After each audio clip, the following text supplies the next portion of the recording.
तो आज का टॉपिक है हमारा वास्तविक संख्याओं के लिए घातांक नियम, मतलब लॉ ऑफ एक्सपोनेंट्स।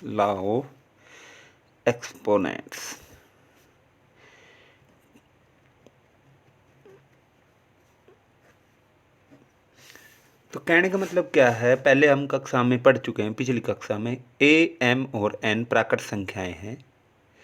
तो पहला है ए की पावर एम इंटू ए की पावर एन, तो समान आधार है तो घात जुड़ जाती। ठीक है, समान आधार है और वो गुणा हो रहे हैं तो आधार जुड़ जाए, मतलब घात जुड़ जाती है।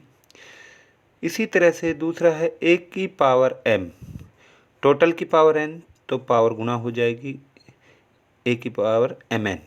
ठीक है, ए की पावर एम को एन टाइम्स लिखेंगे तो ए की power M M N times जुड़ जाएगा, तो कहने का मतलब एन एम। तीसरा है ए की पावर एम बटे ए की पावर एन बराबर ए की पावर एम घटा एन। जहाँ एम क्या है, एन से ज़्यादा है, मतलब बड़ी पावर में से छोटी पावर घटा दी, हम ऊपर ले जाते तो एम घटा एन लिखते हैं, एक बटे एन घटा एम भी लिख सकते। चौथा है ए की पावर एम बी की पावर एम, तो कहने मतलब समान घात है तो ये इकट्ठे कलेक्टिवली इकट्ठी घात लगा सकते हैं। पांचवा है किसी की घात अगर शून्य है तो वो क्या होगा, किसी की घात शून्य है तो वो एक होगा, परंतु वह अशून्य होना चाहिए, ए नॉन जीरो होना चाहिए। ठीक है, और वैसे भी हम क्या करें, ए क्या है प्राकृत संख्या है तो हमें इसकी कोई आवश्यकता भी नहीं थी। ठीक है, तो अब हम क्या निकाल के देखना चाहते हैं, हम निम्न का मान निकाल के देखना चाहते हैं। सपोज कीजिए 2 की पावर 2/3, 2 की पावर 1/3, 1/3 की पावर 2, 4, 7 की पावर 1/5, 7 की पावर 1/3, 13 की पावर 1/5, 17 की पावर 1/5। इस तरह के मतलब घातांक नियम ये जब भी लागू होंगे जब ए 0 से बड़ा हो और एम और एन परमीय संख्याएं हो। तो इनसे पहले हमें क्या पता होना चाहिए कि ये किसका निशान है। ये है, ये कहने मतलब ये साइन है और इसके अंदर एन लिखा है, इसका अर्थ क्या है, इसका अर्थ है एन ए मतलब बी होगा जब बी की पावर एन बराबर ए और बी, मतलब घातांक की भाषा में क्या लिखेंगे, एन nth मूल। तो जैसे अगर हम यहाँ 2 लिखते हैं तो एनवा मूल। ठीक है, तो एनवा मूल ऑफ ए बराबर ए की पावर 1/n। उदाहरणतः यदि 2 की पावर ये क्या है घनमूल है तो 2 की पावर 1/3। इसी तरह से ए की पावर m/n, तो 1/n को हम लिख रहे हैं एनवा मूल ऑफ ए की पावर m, और इसको हम डायरेक्टली ये भी लिख सकते हैं कि ए की पावर 1/n का पावर m है तो हम एनवा मूल ऑफ ए की पावर m लिख सकते हैं। तो इसका मतलब हुआ कि अब हम जो हम ये रूल पढ़े हैं वास्तविक संख्याओं के लिए घातांक नियम हम जानना चाह रहे हैं, तो जो ये प्राकृत संख्याओं के लिए थे वही जो रूल है वो क्या है, ए क्या है एक धनात्मक संख्या है, वास्तविक संख्या है, और एम और एन जहाँ परमीय संख्या हों उनके लिए भी लागू होगा। तो कहने का मतलब हमारा, अब देखिए माना ए एक वास्तविक संख्या है और पी तथा क्यू परमीय संख्या हो, तो वही सेम है, सेम रूल है, सेम के सेम सादगी के सभी। ए की पावर पी, ए की पावर पी ए की इंटू ए की पावर क्यू, तो समान आधार है तो वही सेम घात जुड़ जाएंगे। ठीक है, वो घात थी घातांक है। दूसरा ये घातांक है, ये घात है। घातांक में क्या है, जो घात है वो अंक में है और यहाँ घात है। घात चाहे अंक है या कैसे परमीय संख्या है, हम कहेंगे घात।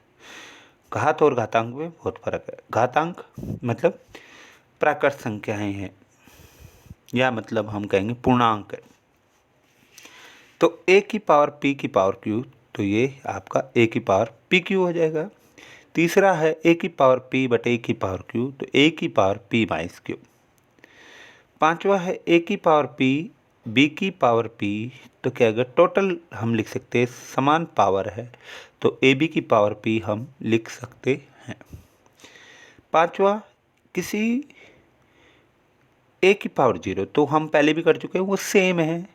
तो शून्य भी क्या है, परिमेय संख्या है एक तरह से। किसी की अगर शून्य परिमेय संख्या है तो किसी अशून्य का घात अगर शून्य है तो 1 होगा।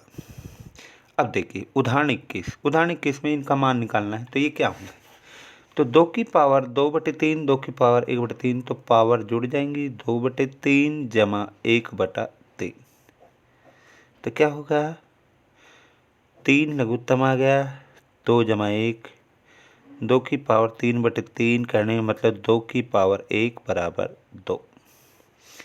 अब देखिए 1 की पावर 3/5, ठीक है,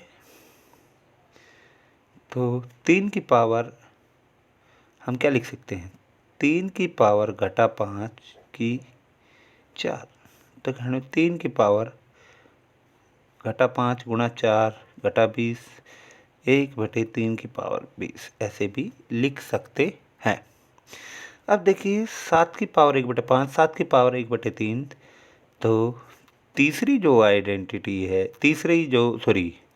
तीसरी जो घातांक नियम है वो लगा देंगे, 1/5 घटा 1/3, तो कहने बोले 15 आ गया आपका, 3 घटा 5, तो आपका क्या है 7 की पावर घटा 2/15, इसको हम ऐसे भी 1/7 की पावर 2/15 हम लिख सकते।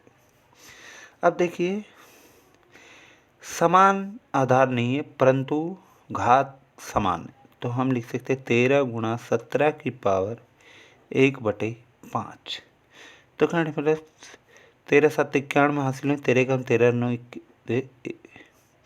1/5, ये क्या है 11 की 2 1/5, तो 11 की पावर 2/5 हम ये लिख सकते हैं।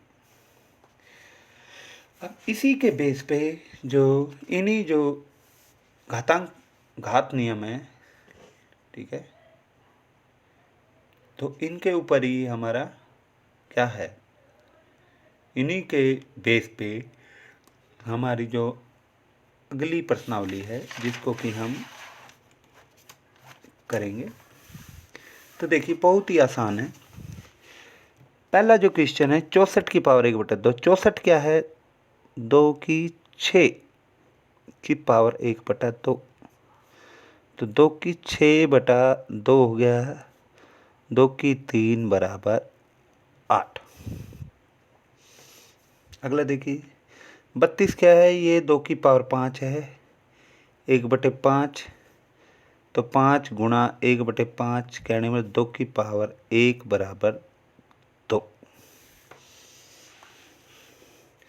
अगला देखिए 5 की 3 है, ये खुद 1/3, तो फिर सेम वही 3 से 3 कैंसिल, कहने वाला हम इनको ब्रैकेट में लिख देते हैं ताकि पता रहे। 5 की 1 ये आ गया 5।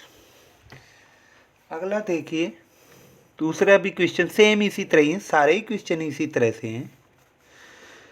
तो ये देखिए 3 की पावर 2 की पावर 3/2, तो इसका मतलब क्या है 2 गुणा 3/2, 2 से 2 कैंसिल, आपका 3 की पावर 3, तो 3 3 9 3 27, तो ये आपका आ गया 27। अगला देखिए 32 क्या है, पहले भी हम कर चुके 2 की पावर 5, 2/5, तो क्या हुआ, तो 2 की पावर 5 गुणा 2/5, तो कहने 5 से 5 कैंसिल, 2 की पावर 2, यह आया आपका 4।